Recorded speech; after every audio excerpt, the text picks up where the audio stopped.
Why wait to earn the degree you deserve? You have the experience, you have the knowledge. Now's the time to get the credit for the work you've done and earn the recognition you deserve by starting your comeback at Purdue Global. It's time to earn a degree you'll be proud of, a degree that employers will respect. It's never too late. Never too late to come back stronger and move forward in your career. Start your comeback today at purdueglobal.edu. Purdue's online university for working adults. Shopping for humans is hard. Shopping for your dog is easy thanks to Bark. Every month, we deliver toys and treats just for your dog. Whether it's fun plush or tough toys for heavy chewers, we spoil all the dogs. Subscribe now and get a free upgrade at barkbox.com/iHeart.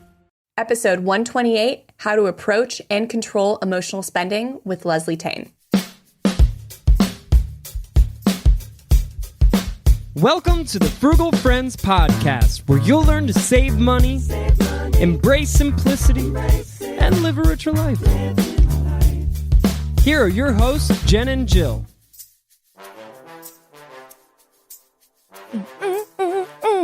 Welcome to the Frugal Friends podcast. My name is Jen. My name is Jill. And we have an epic episode today that I truly believe will be one of our most played episodes for sure. It is great. We're recording this after having done the interview, so we can say confidently that this is a really great episode. Yeah. So not only is it on a topic that every single person and their mom deals with, emotional spending, but we're covering how to approach it before, during, after, all over the spectrum of it. And so everyone will get something out of today's episode. Even if you think that you don't emotional spend, you might be surprised. You will be surprised. Yes. We will surprise you. Yeah. That's the goal. Good. But first, let's talk about some sponsors. Also brought to you by Reining It In. Whether your spending has gotten a little out of control, or maybe you're being too loud at the store about how outrageous the prices are and your friend keeps shushing you, you gotta rein it in. Grab that situation by the reins and just pull it back a little. So wise.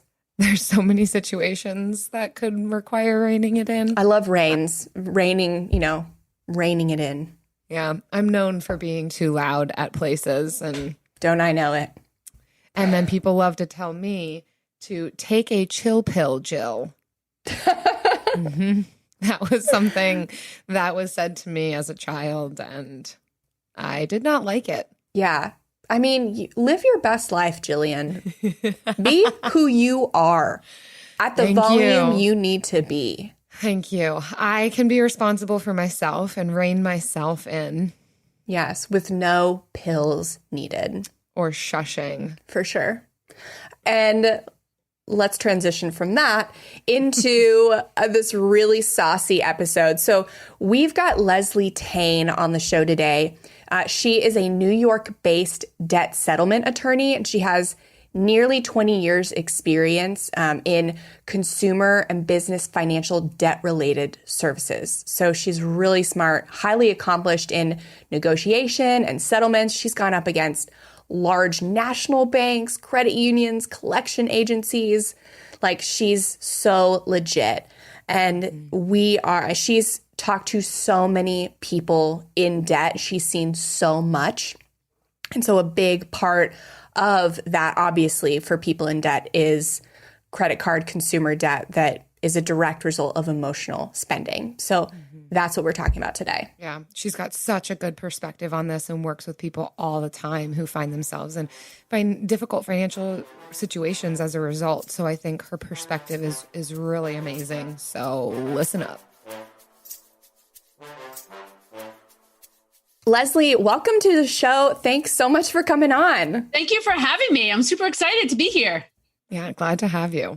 And we're super excited to talk about emotional spending. I can't believe that we haven't talked about it more, but it is something that people ask about a lot or have like a lot of trouble with. So this is going to be a really great conversation, and hopefully people will leave having a little more power over their emotional spending. Leslie, let's get right into it. Can you define like emotional spending, like what it is for you? Sure. Emotional spending, I think you're right. I think a lot of people don't realize that it's actually happening to them, but emotional spending is usually tied to an emotion. You're doing it for a particular reason other than a necessity. So necessity, you have to go to the supermarket and you're buying food, but emotional spending is really tied with some sort of feeling, and you're motivated to make a purchase as a result of a particular feeling.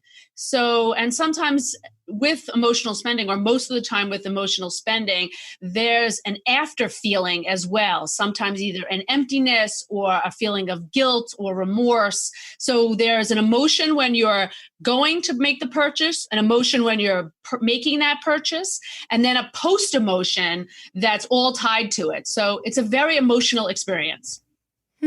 I like how you've delineated that if you're purchasing something other than necessity. I think when I first heard the topic, I'm like, yeah, I don't know. I don't know if I do that. And then hearing you describe, it's like, oh, I buy things all the time that aren't necessary for my life. So this is good stuff. Yeah, it's something that like I had to think about as well. Like, am I an emotional spender? I'm so caught up in, I do this for a living. So I'm very, very focused and aware of my purchasing and spending and budgeting and money. So I had to really think, is there a piece of me that might be an emotional spender when I'm understanding the definition of it? Not everything you purchase is a necessity. It's okay to purchase something that you want, but the question is, what's the reason behind that want? And is it something that's trying to make you feel better? Mm-hmm. Yeah, I love it. Because I only think of like typically emotional pre-buying, like if I'm treating myself because I'm celebrating, like I'm happy, or if I'm stressed. But then I don't think of like, even when it's, mindless, there's still emotions that come during. And then especially like after, so much guilt and shame when you make a like purchase out of budget or all of those. And I like didn't really think about parts 2 and 3 of the spectrum. Yeah, there's a lot of subconscious impact. There's a lot of things that are going on when you're making those purchases that you're actually not aware of, because at the time of the purchase or when you're going to do it, you could actually talk yourself into it.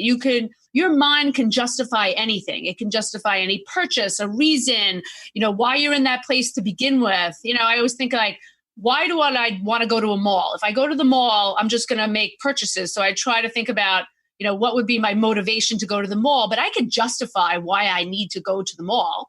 So your mind starts to justify why it is that you're in the place that you're in, why it is that you're going to make that purchase. And a lot of it really is subconscious and subconscious feelings. So the whole point of the emotional spending is to become aware of why you're doing it and what the motivation is. And if the motivation is genuine, it's something that you want, then it's something that you want. It's not necessarily an emotional purchase. If someone, I would imagine all of our listeners right now are like, okay, is this me? How do I figure this out? What would you say about ways to identify the emotions that are triggering the spending? So ways to identify the emotions, not in the moment. So don't look at yourself like right at the second you're listening to this and you're on your way to make a purchase. Now's not the time to start figuring out why you're doing what you're doing. So true. Look at the past, kind of go back and look at past purchases and say to yourself, so why did I buy those shoes, or why did I make that purchase? Was that purchase to celebrate an achievement? Did I feel stressed on that day? Try to take a step back and analyze previous spending, and that might be able to provide you some insight and the reasons behind it. And you can start to think about, well, what was I thinking before that? And what was I thinking when I was there? And then how did I feel after I made the purchase? And was it something that continued to make me feel good, or was it something that was fleeting after I made the purchase? And that's a really good way to start to identify the triggers in those purchases. Oh, I love that tip. It also makes me wonder about even keeping a log as you go, like not to identify everything based off of what you're buying right now today, but kind of marking down, okay, on this day, here's how I was feeling. Did I buy anything that day? I wonder if even like journaling, that kind of thing, would be helpful for somebody to identify what their triggers might be. Totally. Journaling is a great way to identify emotions, period. And there's so many benefits to journaling. There's so many benefits. But if you're looking at it from an emotional spending perspective, if you start journaling what you've been doing, then you can read back. You can go back and say, look at what's happened that day. Maybe you had an interaction with a family member that was negative, or you had a very stressful day at work, or, something else was going on that you may not be so conscious about at the time. But when you take a step away from it and you can go back to, say, your journal, which really does help jog your memory as to what's gone on. I mean, think about our lives. They're so busy and there's so much information being shot at us all the time. It's hard to remember what you were feeling yesterday, the day before, even a week before. So if you journal and you start to write down the events around your purchasing, you'll be able to identify some common denominators and some commonalities in your purchases. And by doing so, you'll then be able to see and become aware that there's something that's triggering you to do that. And then you can, once you identify that, you're going to feel like a weight lifted off of you. But that journaling is super important. It gives such perspective, I think, to be able to look back. We think we're going to remember what has happened in our lives, but reality is we don't. I don't remember what I ate 2 days ago, similar to what you're saying, Leslie. So, and then being further away from that experience can help to bring new perspective and realizations and self-knowledge.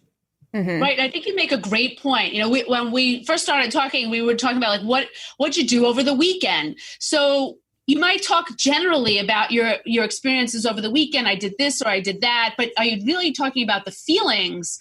And when you're journaling and you can write things down, you're in the moment and you can relive those moments again in the future, really without having to call on your memory to do that, because there are so many things that impact our thought processes and our mindset. And you would look back in your journal and see what you were thinking at that time, which could be very different from what you're thinking today. And that could just be a week or a month or a couple of months. Even think about our thinking and our thought process January and February and how that's changed dramatically March, April, May, June, and so forth. Yeah. Which is why I think manually tracking your transactions when you're trying to get control of your spending is so important. And then you can just add this one little extra thing on top of it where you're like, okay, these are kind of some standout things that happened today. And then once you are identifying patterns, you can look back on over weeks to see how these patterns are going out, what's happening. So if you're already manually tracking your transactions, this is just a small extra step that you can do to get control of your spending. And it's not that hard. Just writing a couple sentences before you go to bed at night can make so much difference. Ooh. Absolutely. Identifying your biggest and your most consistent, what we call spending triggers, is super important, because once you know that spending trigger, you'll become more aware of them. You'll stop and you'll think before making the purchase out of an emotion and not really the necessity. I love the whole person approach that happens here. I'm getting this visual of having all of your expenses listed out on a document, as well as your emotions and how your day went, how intertwining, which we are whole people, and all these aspects of our personhood intersect.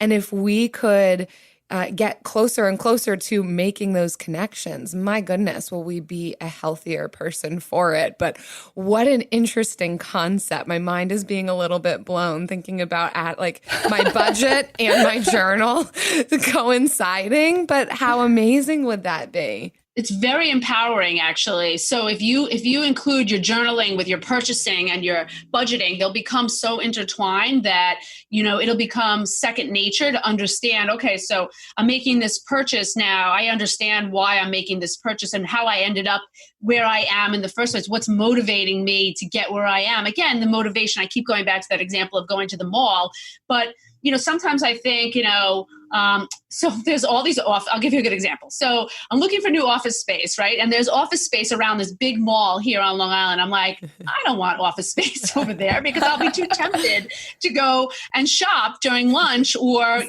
there's like department stores there. I'll be thinking, oh, I should be going in. They're having a sale.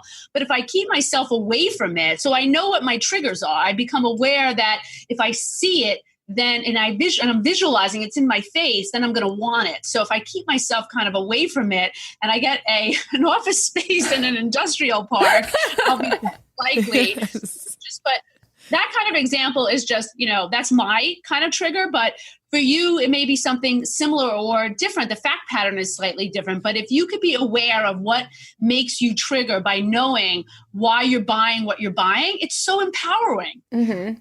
Yeah. And if it seems kind of overwhelming to commit to a lifestyle like this, you could just do like a financial journaling challenge where you spend like 90 days. I'm going to track my transactions and like journal about them, emotionally, and see what happens, see what you can get in just doing it for like a month or 2 or 3 months. And then even that. Not to be complicated. Yeah. It could just be like, you could do an emoji next to it, like of your feelings. Yes. You could have a fear emoji. You could have an anger emoji. You could have a sad emoji. Like just put something next to it that identifies that and something that you identify with that could be that identifiable emotion. So it doesn't have to be overly complicated where, you have in your head, you're visualizing, well, should I lay on the couch and have a Freud-like session about why I'm doing this? No, you could just put an emoji next to the purchase. Yes. Yeah. Most budgeting apps will have like a notes section for a transaction. So yeah, it's great. Yeah. AI might be the most important new computer technology ever. It's storming every industry, and literally billions of dollars are being invested. So buckle up. The problem is that AI needs a lot of speed and processing power. So how do you compete without costs spiraling out of control? It's time to upgrade to the next generation of the cloud, Oracle Cloud Infrastructure, or OCI. OCI is a single platform for your infrastructure, database, application development, and AI needs. OCI has 4 to 8 times the bandwidth of other clouds, offers one consistent price instead of variable regional pricing, and of course, nobody does data better than Oracle. So now you can train your AI models at twice the speed and less than half the cost of other clouds.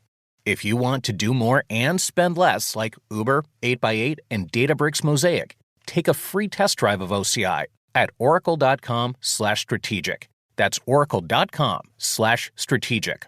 oracle.com/strategic. We know New Year's resolutions often don't stick. In fact, on average, they last around 30 days. So if saving money is on your 2024 resolution list, here's a foolproof way to stick to yours. Switch your phone provider to Mint Mobile. For a limited time, wireless plans from Mint Mobile are $15 a month when you purchase a 3-month plan. That's unlimited talk, text, and data for $15 a month. For those of you paying close to $40 a month for just one phone line, this means a savings of $300 over the course of the year. We especially like Mint because all plans come with unlimited talk and text and high-speed data delivered on the nation's largest 5G network. To get this new customer offer and your new 3-month unlimited wireless plan for just $15 a month, go to mintmobile.com/frugal. That's mintmobile.com/frugal. Cut your wireless bill to $15 a month at mintmobile.com/frugal. Additional taxes, fees, and restrictions apply. See Mint Mobile for details.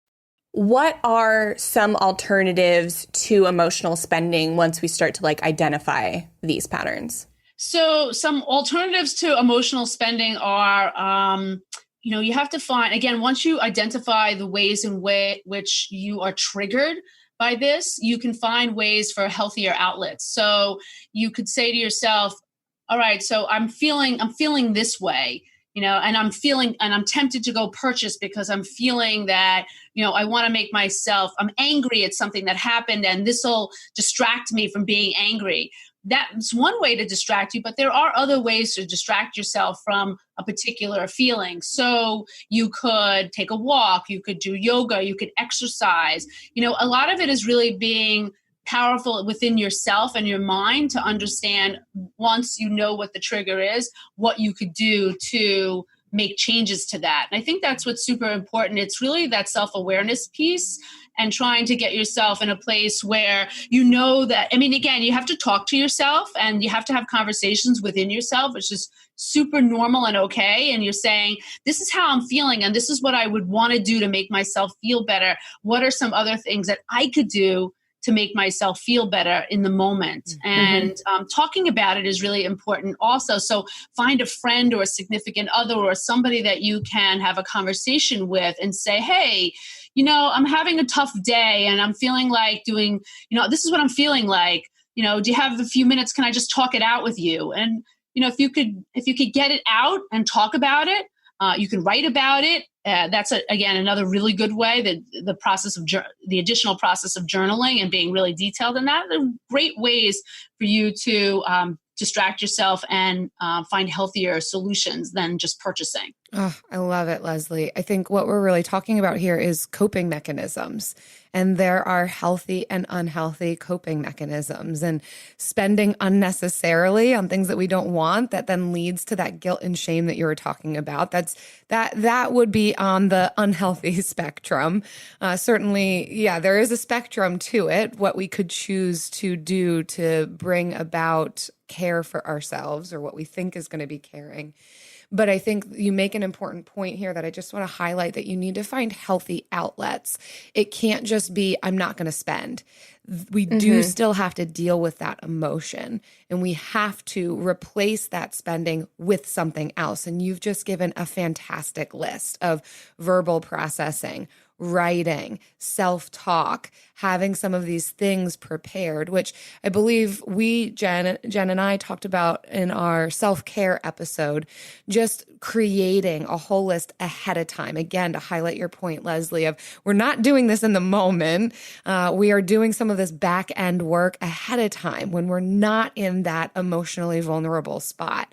So to be able to have a list already prepared of, I know that getting near water helps me, or I know that walking outside helps me, or I know that petting my animal helps me, whatever it is. Sometimes those things are hard to access when we're in the moment. So already just having a simple list of like, these are the things that I do to care for myself, so that when we might be like, okay, I'm angry, I'm upset, I'm overwhelmed, to just look at the list. There's not a whole lot of thinking that needs to be involved there. Just let me pick something off of this list. What's a low-hanging fruit? What's accessible to me right now?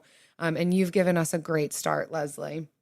And I think that you can also, as you buy things, if you start to say to yourself on a regular basis, whatever you're purchasing, necessities or wants, say to yourself, why am I buying this? Determine what your wants and needs are. And if you start to get in the habit of doing that, you'll ask yourself under every circumstance, what am I doing and why am I purchasing this? And when you start to get into that habit, and a habit forms in about 30 days, if you can be habitual about asking yourself that question, every purchase, and I mean from gas for your car, for everything you purchase. So if you start to do that, you start to become super conscious of your purchases, because I think that you're so right. You can't, when you're in the moment and you're having one of these feelings, it's very hard to turn that off. So if you start ahead of time when things are nice and calm and you can be consistent with the process, then when the peak comes, when the emotions hit and things go a little more awry, you'll be in the same thought process where you're asking yourself, do I really need this? Is this a want or a need? Why am I doing this? And I think if you start treating yourself mentally ahead of time and consistently the self-care on a daily basis, you'll find that, you won't have the same spikes in these emotional needs where you're creating where a situation is created that's forcing you into an emotional spending circumstance. Mm-hmm. Yeah, which really, as you've identified, turns out to be not great anyhow. We've got that aftershock emotion of guilt or shame, or in my situation, I usually sweat. I just get really sweaty. oh my word, I just handed over my credit card for something that I probably shouldn't have just bought. So you start to not be able to breathe and you're hyperventilating. It's like, that wasn't even credit card fun. when you knew you couldn't have. It didn't help. It compounded the difficult situation. And like, now I need deodorant. It is that spending in general is emotional. Okay. There's so many things that go on spending anything, because we are always talking about budgeting and depending on the generation you come from, money is kind of a newer topic. Honestly, like in the past, money was never talked about. So think about how repressed thoughts and feelings had been about money and spending. And now we talk about money so much more, and budgeting and your credit score, and not getting into debt or how to stay out of debt. And those topics they trend all the time. So now it's right in front of you about what is almost a judgmental perspective. Like, I shouldn't spend, I shouldn't have credit card debt, I shouldn't have bad credit. And so there's feelings of guilt being almost thrown at you or created, and then those feelings are internalized coming from older generations who never talked about it, so you didn't grow up necessarily talking about these things, and now you have media and discussions about it, but you're not really sure where they should go. So I think that topic of money, spending, and budgeting is a very emotional topic for people to begin with, because they're not really sure how to compartmentalize what the feelings are that you should have during the process of purchasing and managing your money. It's such a great point to identify where have we come from, even not just what's our personal history with spending and the emotions attached to it, but also digging even deeper to what is my family's financial story and how does that play into the way that I approach purchases or finances or budgeting. And it's all intertwined, and we can dive as deep as we want with that. Totally. I was in a store yesterday, and the sales girl said to me, my family comes from the idea that if you don't have the money, you don't buy it. So it was and I think that goes right to that point where, your families, your parents and grandparents had discussions about money, whether they didn't have discussions, that's still on top, that's still a discussion if it was quiet, or there was comments made like that. And that's imprinted on you from a very young age. And when it's imprinted on you, unless you become aware of that as an adult, it carries with you, and it does create the motivations and the underlying subconscious behaviors that we have when it comes to our view of money, our ideas of money, our spending habits. So it is something to be explored. Sometimes you might find when you're doing the journaling process and asking yourself why you're buying something, you might actually find that some of it does relate back to your childhood, that some impacts of the thoughts and judgments about money may be impacting your emotional spending today. Yeah, I was actually just thinking, like, when I was trying to think of an example of like a emotional spending that might be like really common, my first thought was like, if I had to go spend time with my mom and if this was like 5 years ago, and I had to go spend time with my mom, I would have to stop at Starbucks before every time and like get a latte to make myself feel better, because I was just so like anxious about it. Okay, so that's emotional spending. Right. That is emotional spending. It doesn't have to be that you walked into a store and you spent, $100 on a pair of shoes you shouldn't have. It could be emotional spending on a $4 cup of coffee. Exactly. And then like, how do we combat that? Like figuring out that's what you do, like after a few weeks of recording it. And then it's as simple as figuring out, okay, what's something else that can like soothe my anxiety that doesn't cost money, but gets me the same emotional result. And or so I think this was, or better, or, maybe going to counseling and fixing those things. But if you can't do that. And that is a way out too. I mean, therapy is not a new concept. It's very, open and talked about, and therapy is a wonderful tool to help you become insightful and become aware of these things, and then learn what those triggers are, because sometimes these triggers are much deeper and more difficult to deal with just by yourself. And you make a really good point. Going to therapy, there's nothing wrong with it at all. It helps you understand yourself better. And if you can help understand yourself and find healthier ways to manage what those triggers are, you're going to be just going to be a healthier person all over. Knowledge is empowering. What we're talking about here of learning ourselves better, it does empower us and helps us to continue on that trajectory of making good, healthy decisions for ourselves. And I love what you're saying here, Leslie, about even the underlying message of it's not about guilt or shame for however you were raised or whatever your typical approach to money is, but this message of let's just learn ourselves better and care for ourselves better.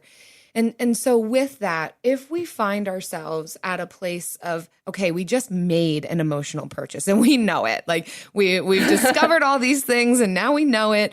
What would you recommend to somebody who can identify that, okay, I just did this. How do I recover now? So I think the first step to recovery is not being hard on yourself, is not beating yourself up and saying, I'm a bad person. I did this. I shouldn't have done this. And, I'm either going to get in trouble or yelled at, or I'm yelling at myself in my own head.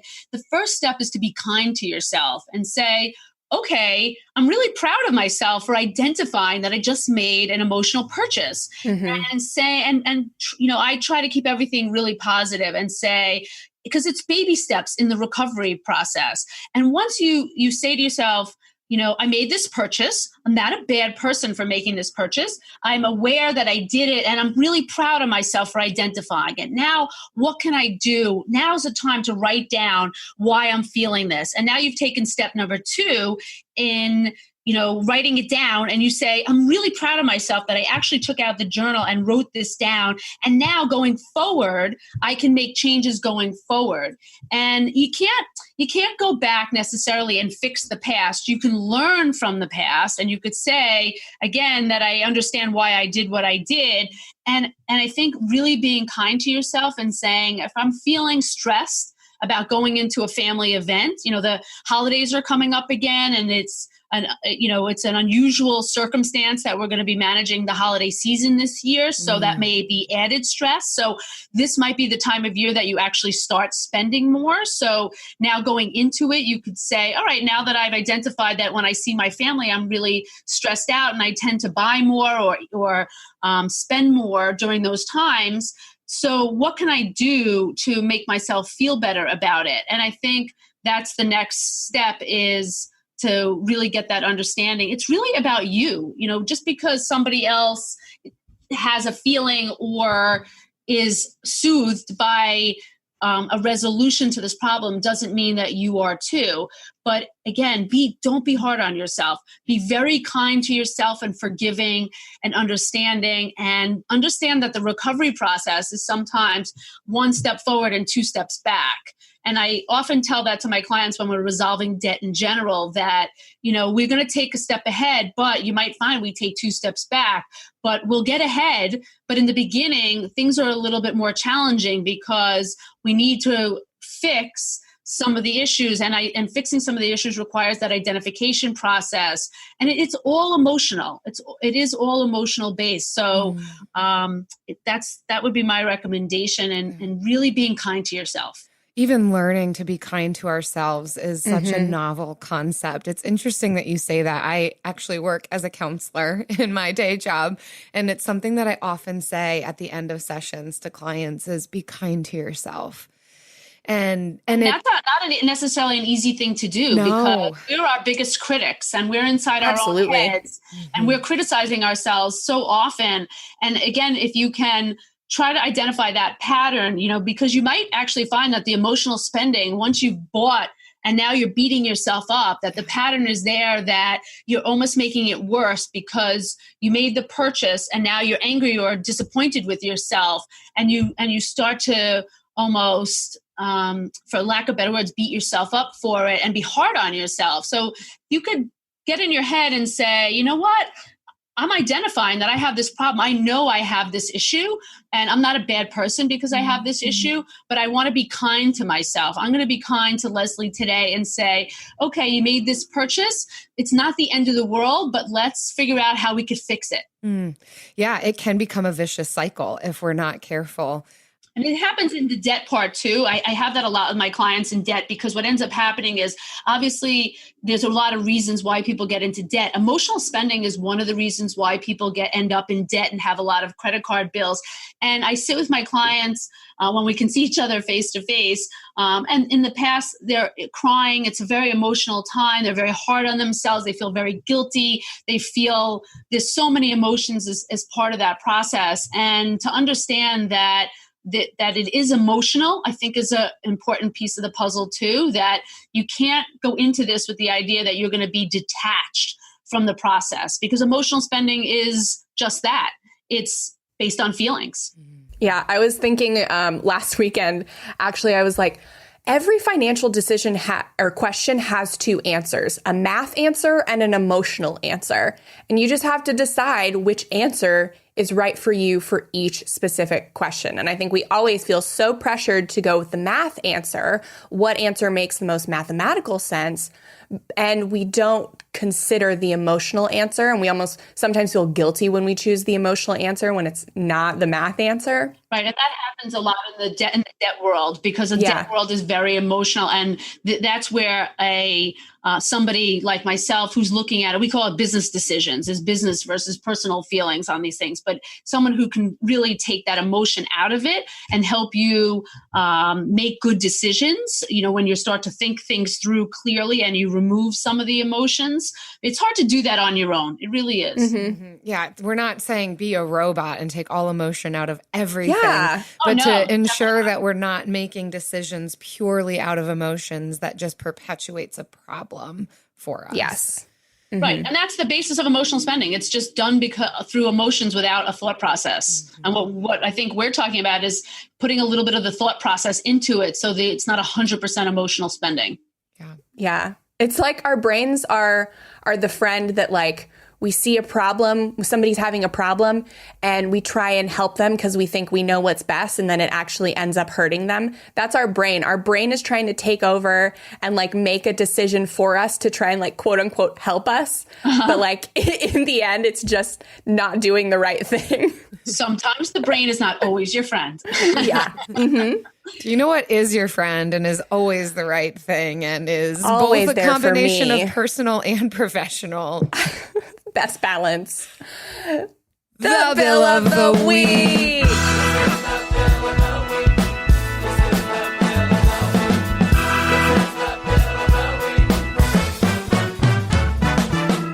That's right. It's time for the best minute of your entire week. Maybe a baby was born and his name is William. Maybe you paid off your mortgage. Maybe your car died and you're happy to not have to pay that bill anymore. Duck bills, Buffalo Bills, Bill Clinton. This is the Bill of the Week. Leslie, every week we invite our guests or listeners to share with us their favorite bill. And we know that you've got a good one prepared for us. And we're going to pretend it's like the first time we've heard it. But Okay. let us know. All right. So, I really gave this a lot of thought as far as what bill, because I deal with bills every single day. I deal with so many bills, mine and others. So in the beginning of COVID, beginning of the quarantine period of COVID, around March, there was so much unknown that was going to happen. Here in New York, we were faced with potential lockdown and then ultimately lockdown and the shutting down of businesses. And that was a really challenging time. So I took out my credit card bills for my business. And what I did was I line item every single purchase in the last several months, reoccurring purchases. And what my bookkeeping staff and I did was we highlighted it. We called every single creditor on that list. And we asked them what programs did they have? What were they offering at the time under the circumstances? And we called the credit card companies as well to ask them if there were options in reducing the interest rates, because even though you might pay your bills off every single month, there with that unknown situation, you might have we're thinking, what if we needed to finance something? Where would we be at if we needed to take bills, if there wasn't cash flow coming in? How would we manage the bills? So what we did was we went through each one of them, and we were shocked. I'm personally shocked at how many of these vendors were willing to give us 3 months, no payments, 3 months for free, reduce our interest rates. We turned off programs that we didn't need at all. We realized at times we were being double billed on 2 different cards for the same service, and we were able to get a credit back. Believe it or not, our fax service, we have multiple fax lines. So there was some confusion on the bills about, the fax lines. So it shows up as a fax, so we check it off. But when we called up and we asked them to itemize the expenses, we had them also tell us which bills they were charging us on. And it turned out they were on several different credit cards for the same account. Whoa. So we were able to get a refund back. We saved, I have to tell you, I don't know numbers of what we saved off the top of my head, but we saved a lot of money just by going through those credit card bills on reoccurring payments. I mean, as a business, you have a lot of reoccurring payments every month, but I could tell you that exercise was one of the best things that happened to us during COVID, because we saved money, we consolidated, we reduced our interest rates, and we got rid of things that we just didn't need anymore. Wow. It was an unfortunate reason for that push, but it sounds like such an excellent exercise for businesses or individuals to do on a regular basis, COVID or not. Absolutely. I have to tell you that COVID had so many, the circumstances surrounding COVID, while unfortunate from a health perspective, the reality was what a step back, what a fabulous opportunity for a step back in figuring out what's important financially, family-wise and medical-wise as well. But just from a financial perspective, it was a great opportunity to really take a look at rebudgeting. I mean, we rebudgeted several times. We cut out expenses that we just didn't need.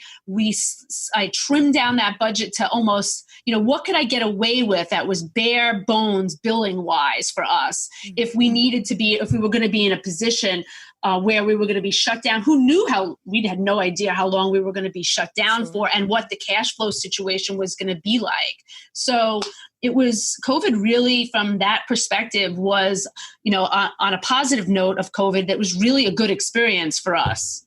Wow. Yeah. And there's still more things that individuals can take advantage of as far as payment relief and lowering interest rates. No, this is not over. So if you have not done this yet, this is the perfect time to do it. Absolutely. You should be going through your bills. My recommendation is going through your bills on a regular basis and taking a look at every single month what it is that you're being charged for. Remember that some of your bills are quarterly or yearly, like your homeowner's insurance or car insurance. There are things that come in quarterly or yearly that you may not have seen yet. That March, April, May, June period where things are really challenging that didn't come up, and now in the later part of the year, you might be finding that there's more expenses. So the COVID situation is, from a financial perspective, is far from over. And in my experience, it won't be over for years.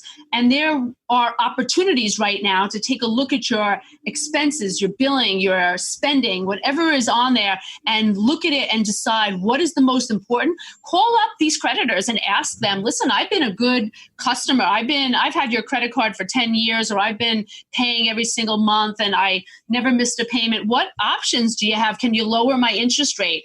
What can you offer me that would entice me to stay on as a customer? They don't want to lose. No one wants to lose business right now. So they're going to find creative ways to keep you as a customer as well. So, and if you're having challenges and your cash flow isn't what it was, call up for balanced billing and call up your utility companies.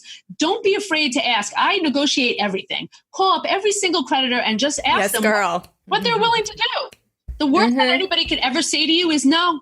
And no doesn't always mean no. You could always say, are you sure there's no other options? Is there anything? Just ask the right questions. Yeah. No sometimes means you call back and you talk to someone else. That's very true. Very, very true. Yes. I love it. I love it. Well, if you have a bill for us that you want to share, please visit frugalfriendspodcast.com/bill and leave us a bill, and we will play it eventually on the air. We have quite a few right now, but just because you haven't heard yours yet does not mean it's not coming. Unless you just call and say, who dis? Which I do like those bills too. Yeah. Someone dials the Sometimes wrong it does, number yeah. and we get weird messages. It's fun Yeah, too. sometimes it does come up. I don't know. Hi, I'm Martine Hackett, and I'm hosting the second season of Untold Stories, Life with a Severe Autoimmune Condition, a production from Ruby Studio in partnership with Argenix, sharing real stories of MG, CIDP, and other autoimmune conditions. We hope to share inspiration and educate the larger community about these severe and often overlooked conditions.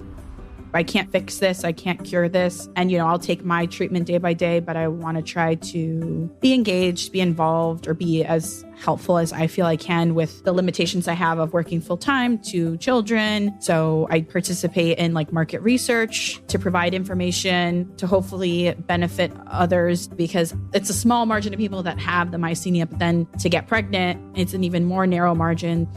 And you can't ever have too much information as an epidemiologist. Yeah, exactly right. Listen to Untold Stories, Life with a Severe Autoimmune Condition on the iHeartRadio app or wherever you get your podcasts. Shopping for humans is hard. Shopping for your dog is easy thanks to Bark. Every month, we deliver toys and treats just for your dog. They deserve to be spoiled anyway. At Bark, we send your dog a whole new collection of toys and treats made just for them every single month. Whether it's our fun plush toys from BarkBox or our ultra tough toys from Super Chewer, we give your dog exactly what they want. For a limited time, we'll double your first box for free. To get your free upgrade, go to barkbox.com/iHeart. Now it's time for the lightning round. Do, do, do. We just yell at our guests on this show, really. We yell at each other. We yell at our guests. You're from Long Island, though, so I think you're good. I'm a New Yorker. I can take it. Yes, okay. There's nothing you could say that I can't manage. I love it. Okay. Imagine that. Welcome to the family.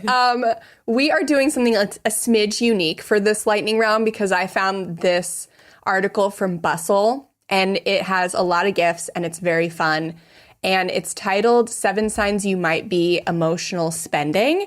And so we're going to go through and play Which Emotional Spender Are You? It's a new game Jen came up with. It's a new game I came up with this morning, and we're playing it now. There's no winners, but there's also no losers. Yes. So we're just going to go through these, and then when we come across one that we're going to ding, ding, ding, and then say why. And you could do that in your car or wherever you're listening to this from and just be like, ding, ding, ding, and then give us your example. You're one step closer to self-knowledge. Yes, maybe in the Frugal Friends community, you can let us know there on Facebook.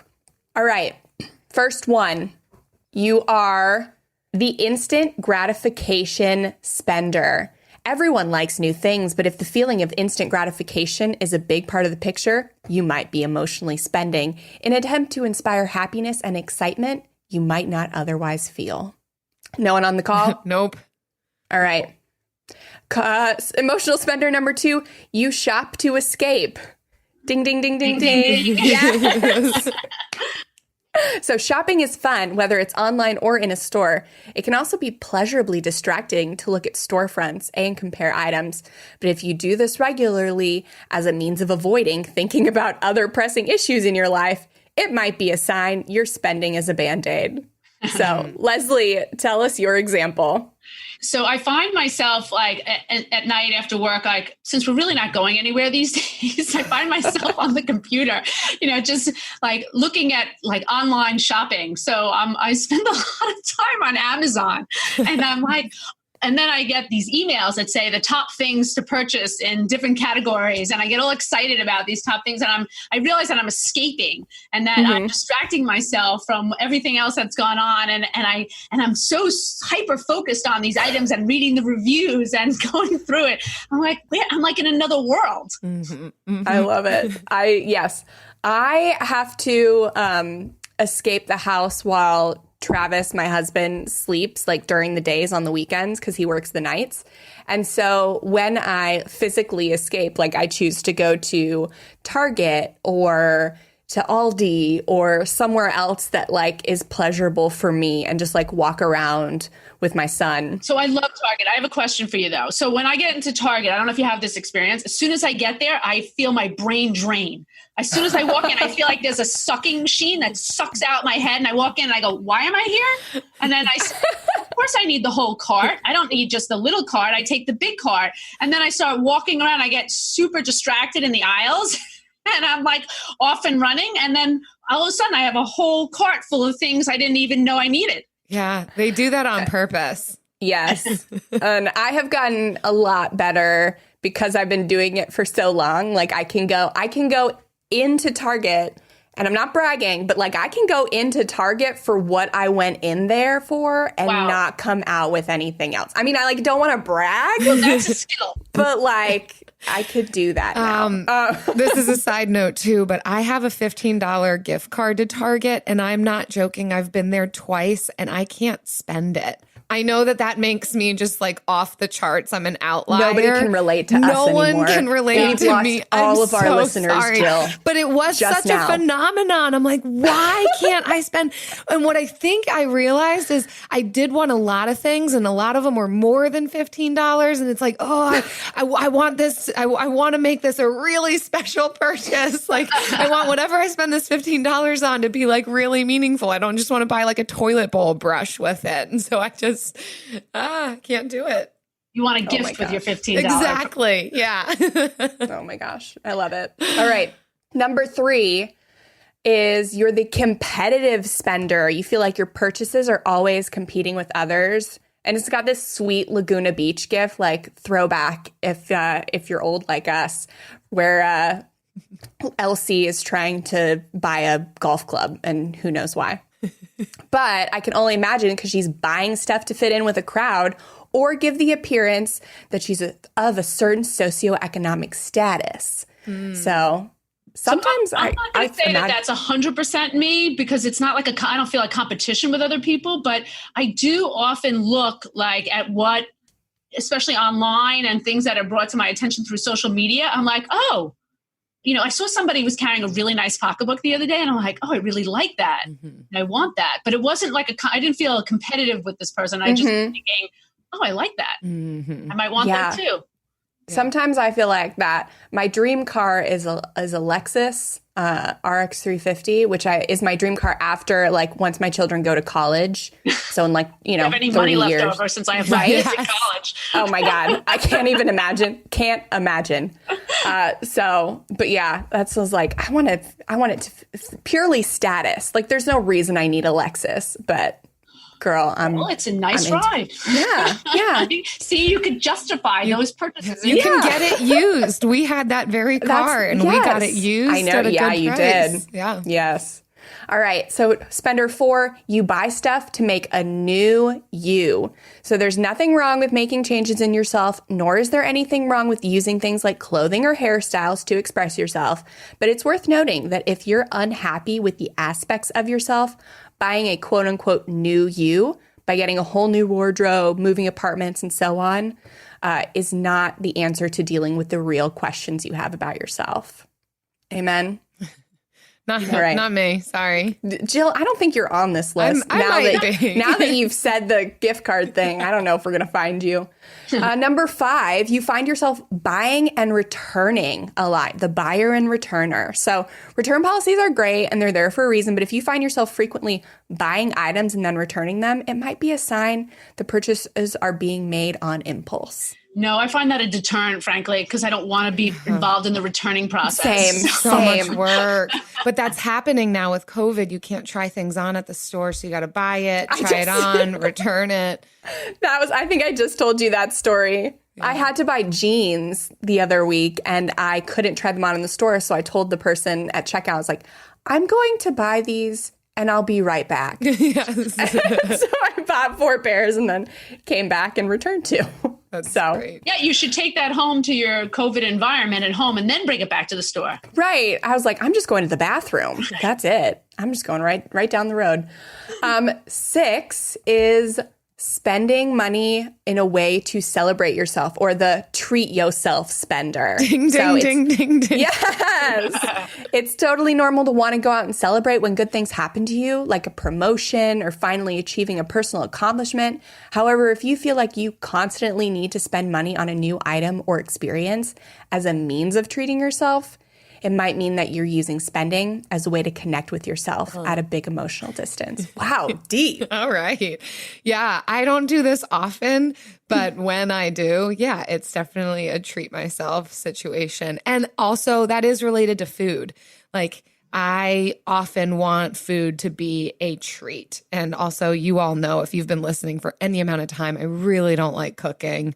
It feels like a waste of my time, the entire process. So yeah, I will often just, okay, this is fine because I need food, which is true. I do need food. But then like I take it a step further and like, oh, and I need it to really taste good and I need it to be from this nice place. And yeah, I need to treat myself. Yeah, and we did that. We just recently celebrated 3 years of being debt-free. And we went out and spent money at getting a nice dinner. But we did have a gift card, so the gift card paid for like half of it. It is worth celebrating. Like I don't think that there's any, like, and on my birthday, so my birthday recently happened, and every year it seems that my husband just like takes me shopping, which I really don't shop. You've just heard, but on my birthday, I just feel like, yep, today is the day. If there's going to be any day that I spend money, so I do go a little hog wild on my birthday, but then that's it, and that's my day to do what I want. I mean, really, I bought necessities. I did, but I enjoyed the process of that and treating myself in that way. Yes. But those are all positive feelings. So it's not like you keep any negative feelings. And it's not on a regular occurrence. Your birthday is one thing. It's if you blew the budget and you went crazy and you put yourself in debt for a year by buying on your birthday, which you could, then a different outcome. But I think super smart the way you handle it. Well, thanks guys for this like pep talk. Or if you start spending like quote unquote for your birthday, like 3 months ahead of your birthday, then at that point you're probably not spending for your birthday. Because usually my husband does buy me a gift and then he takes me shopping and I'm like, how much is this birthday costing us? How much is it costing me? Too. I said that to my husband. I said, what are you doing for my birthday? Yeah. Yes. Okay. Last spender. And this one's probably my favorite. It's it's the stressed shopper. It says you spend when you're stressed about money. And it has the gif where the guy is like, it says bacon is on sale, so we get it all. And he's just throwing all the bacon into his cart, which is obviously, if you don't have money, you shouldn't buy all the sale bacon. Yeah. But yeah, so this one particularly tough to deal with. If you're stressed about money, it can sometimes feel like you're so far in the financial hole that you don't know how to handle it. So what are you tempted to do? Satiate the unhappiness or stress by going out to dinner or upgrading your TV, quote unquote, while you can, because you're unsure what the future holds. And like, this is word for word what I felt before I started paying off debt. Like I thought, I'm so in the hole, it doesn't matter. So I might as well buy what I have with the money I have now, because eventually I'm going to be in the poorhouse. So, you know, a lot of clients, that is not an uncommon thought process with clients. And what we actually try to be very specific, because when clients come to us to resolve their debt, they often say, all right, well, what's the difference if I'm going to resolve it this way? I'll just max out the card, or I'll take cash advances off my card. What's the difference if we're going to renegotiating and consolidating or refinancing it, or whatever we're going to be doing with it? And we have to say, do not, from this point on, there's no more spending. So even though that is a very common thought process, that I have so much debt anyway, what's the difference if I add to it? Yeah. It's like putting blinders on. Like it's so much that I can't look at it. So now I'm going to know nothing about it and just keep going with how I've been going. And it's dangerous. I put a Band-Aid on the bleeding or the stop it. Yeah. And it bleed out. Yeah. Yes.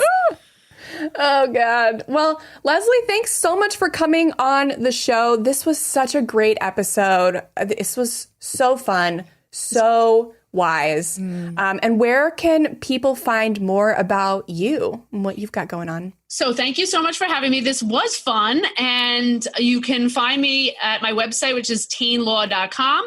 You can also find me personally on Twitter at Leslie H. Tayne ESQ, of course, on LinkedIn and Facebook, Instagram at Tayne, Tayne Law Group.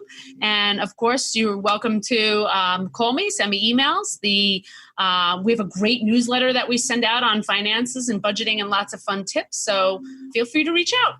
Yes, you are everywhere. So wherever you are listening to this from, you can find Leslie somewhere. So thanks again for being on the show. Thank you, Leslie. Whew. Well, if that wasn't juicy, I don't know what is. You described it as both saucy and juicy so far. Are you hungry? Yeah. Absolutely. Yeah, it was excellent. And I would encourage anybody to go get more from Leslie, because I think that was the tip of the iceberg.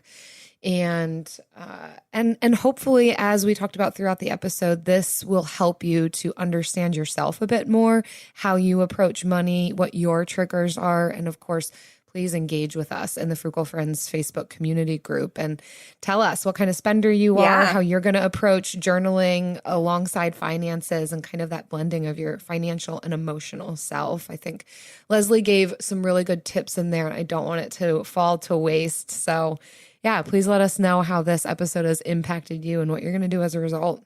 Yes, please. And thanks so much for leaving your reviews on iTunes and Stitcher too. If this episode helps you in any way, like identify some triggers or whatnot, we would love to hear that in a review. Kind of like this one from Sarah K. 23731842. Yes. Are you reading like pi, like the pi number? That's not pi. I know. 3.14. She says, and this just happens to be 5 stars. She says, love every single episode. This has been my favorite podcast for a while, and I'm finally getting around to writing a review. These two ladies make it feel like we're just friends hanging out and talking about finance over a cup of coffee. I love every episode, but the Frugal Dating one that just came out gave me so many great ideas for dates with my wife that won't break the bank. Love both of you and everything you do. And then one of those little happy emojis with the hearts on it. Hearts all around. Yes. Thank you, Sarah. Thanks so much. I am drinking a cup of coffee, so it is exactly as yes, I had we're talking over coffee. We are. That's literally what we just did. We also want to thank our friends who share these episodes on social media. So when you share the latest episode and tag us on Facebook or Instagram, we're going to add you into our monthly drawing. And here's what that monthly drawing is. For every 5 tags and reviews we get each month, we're giving away a copy of the Frugal Friends workbook. And in case you don't know, the Frugal Friends workbook comes with 2 downloads. So you're really winning if you win this drawing. Yeah. So keep reviewing us and leaving us on iTunes or Stitcher, sending it to frugalfriendspodcast@gmail.com. And don't forget to tag us on social. We'll see it. We'll give you a double tap. We'll share it, whatever we can. See you next week. Bye. Frugal Friends is produced, edited, and mixed by Eric Sirianni.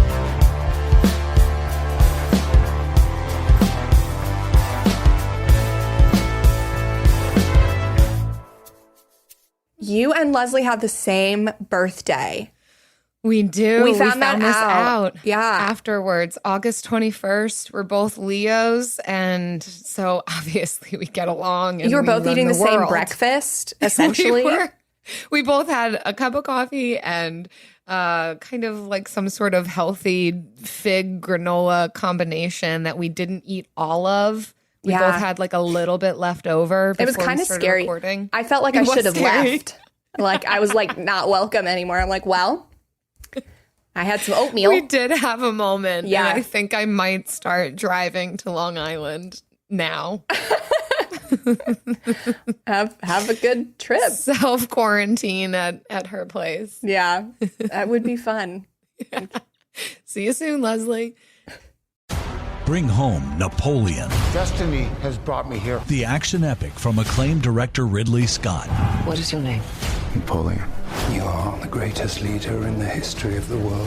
Witness the rise. You are nothing without me. of The Legend. Starring Academy Award winner Joaquin Phoenix and Vanessa Kirby. I'm the first to admit when I make a mistake. I simply never do. Napoleon. Buy or rent on digital now. Rated R. Need an easy button to feed your baby? Baby Brezza's Formula Pro Advanced makes a perfectly mixed warm formula bottle automatically at the push of a button. No air bubbles, no fuss. Literally, choose your temp, select your ounces, push start, and you're done. Works with virtually all formulas and bottles. Say goodbye to the 3 a.m. feeding chaos and hello to this revolutionary stress-free solution. Raising a baby is hard enough. Let Baby Brezza make feeding a breeze. Get your Formula Pro Advanced at babybrezza.com.